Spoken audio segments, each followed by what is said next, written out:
Okay, long time since I posted anything. Not too much going on. Back in the garage, messing around a bit, and you all know who this guy is.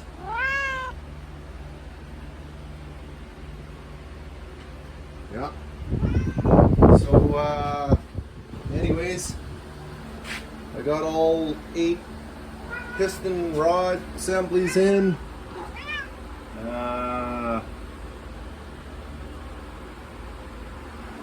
Course ring gaps, bearing clearances.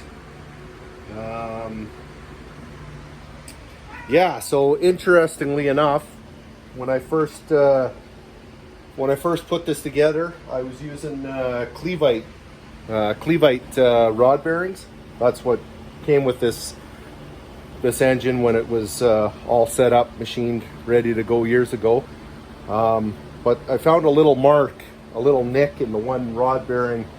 It almost looked like something maybe spilled on it. It was in the box, so I don't know if it happened. Maybe it happened at my place, or maybe it happened at the machine shop 20-something years.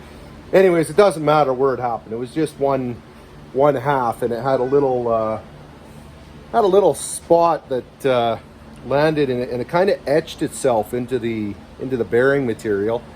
And just to scratch at it with my fingernail a little bit, it just felt really rough. So I didn't want to take a chance on it. So as it turned out, I had a set of King rod bearings. If I got the box still here. No. Anyways, yeah, it's King rod bearings. The right size. This crank's been turned. Well, you can see it's 10 thou under on the mains and 20 on the throws.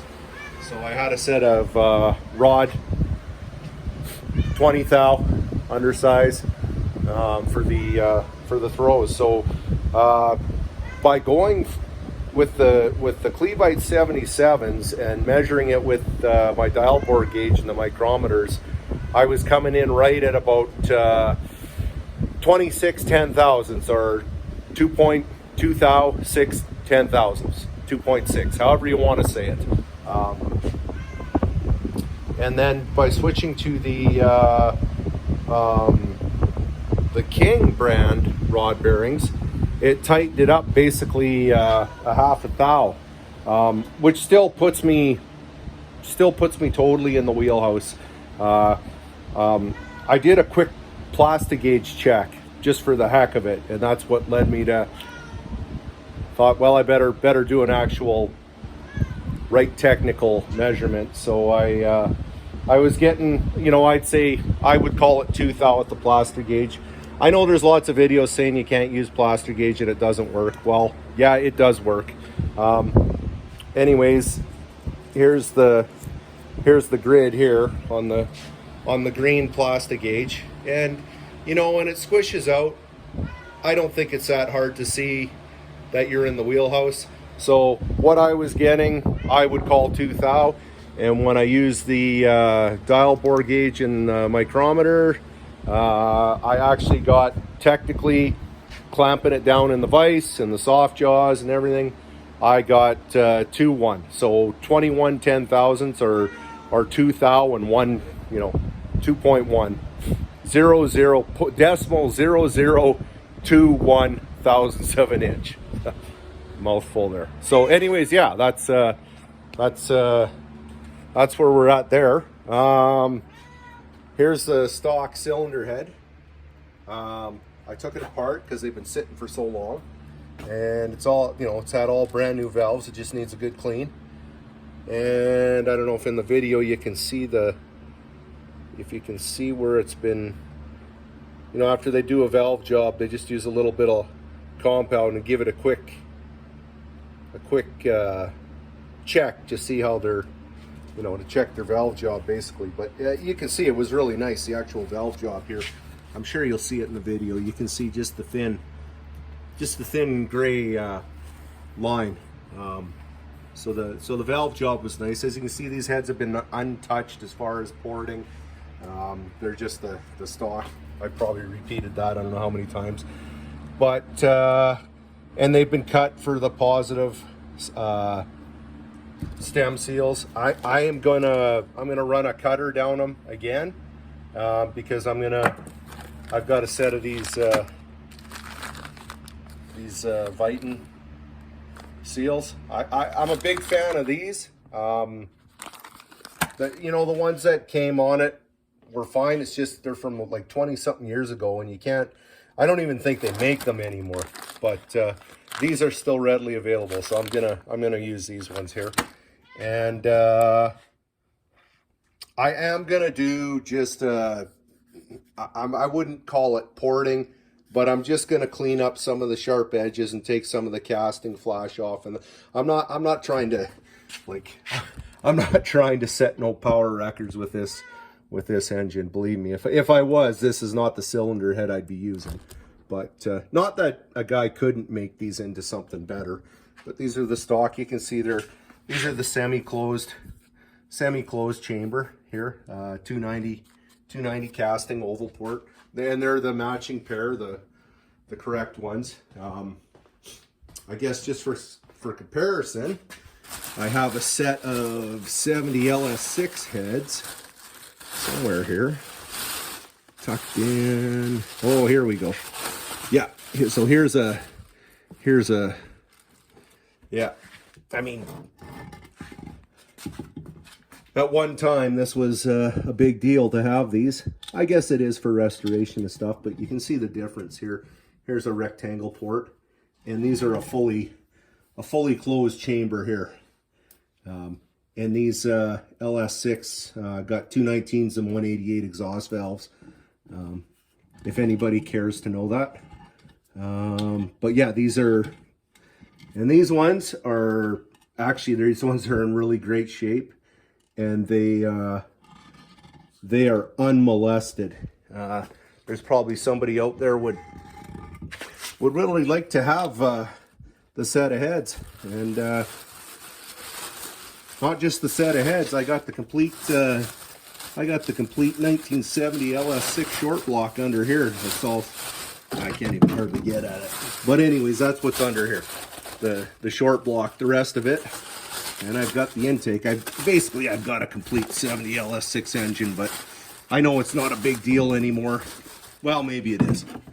But yeah, so that's and then back to this oval port, which you can clearly see the port difference. Yeah, good old cast iron, heavy. Yeah, these castings are heavy.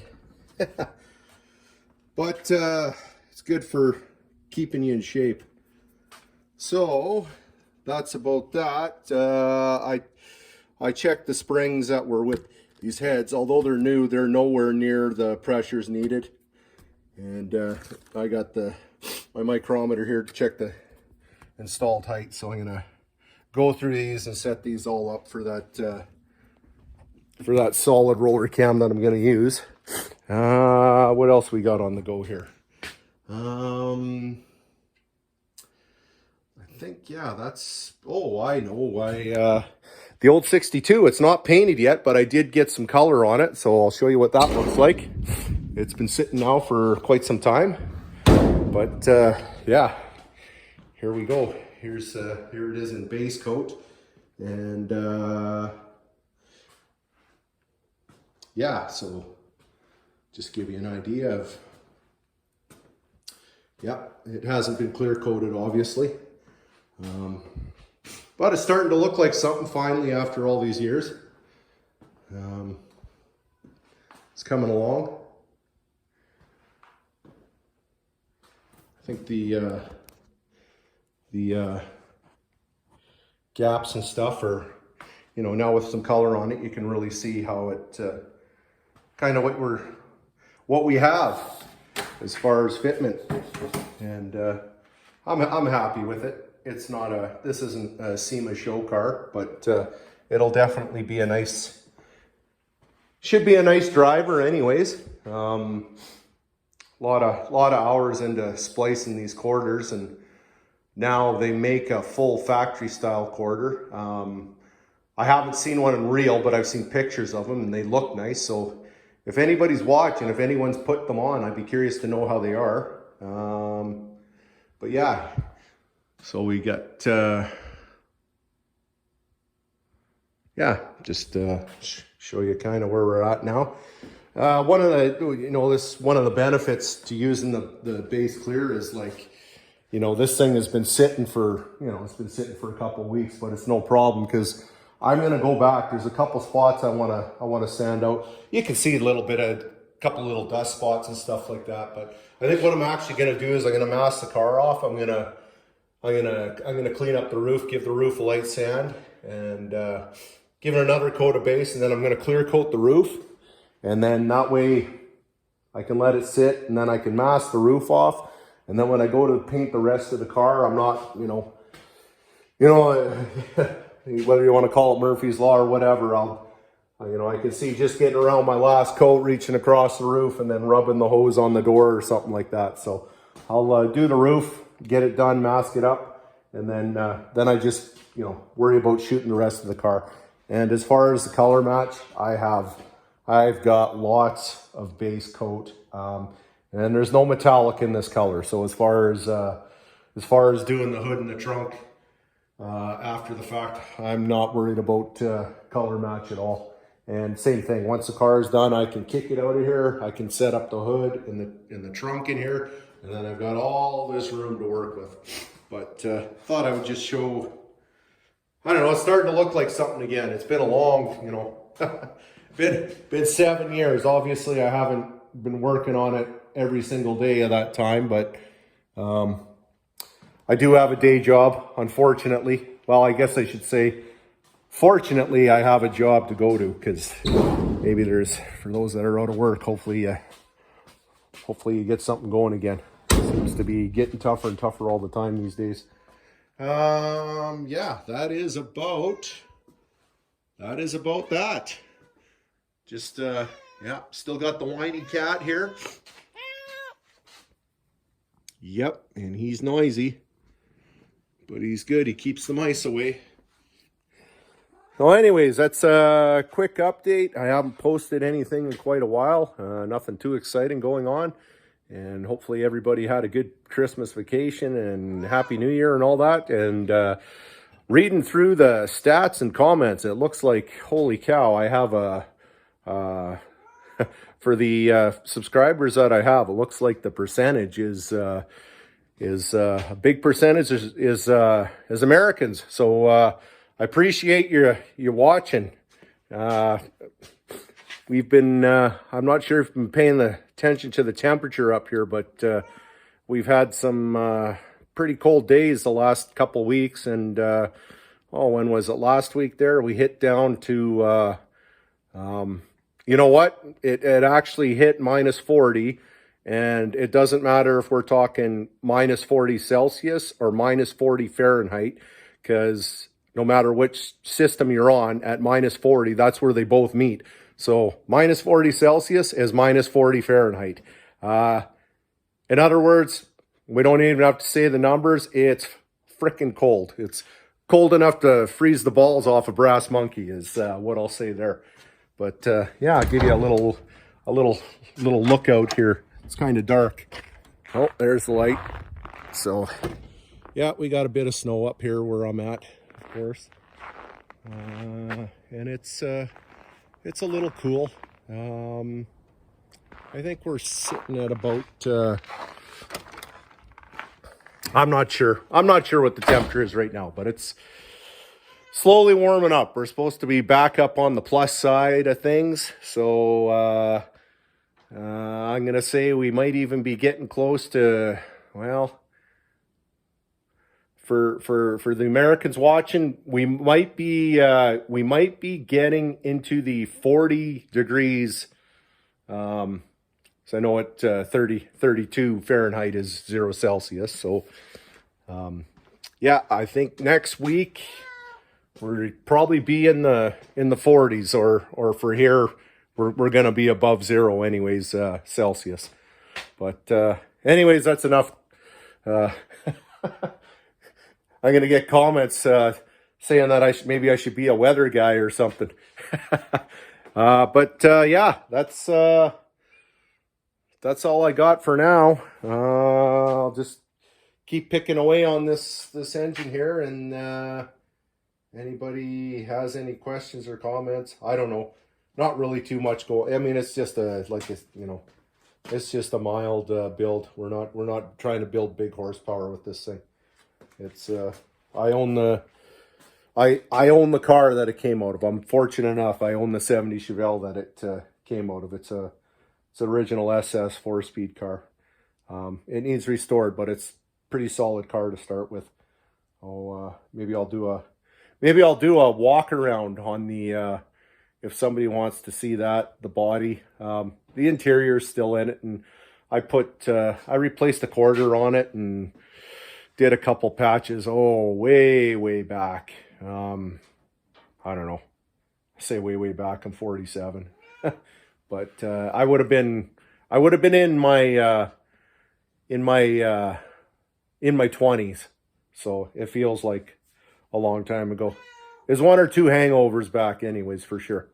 But anyways, yeah, that's about that. And thanks for watching. And one of these days, I'll upgrade my videos and look into doing some editing and getting a proper program. Or if one of you that's watching has some suggestions for me or knows how to do that, I'd be all ears. I would love anybody's help on that. But anyways, thanks for watching, and till the next time, stay warm.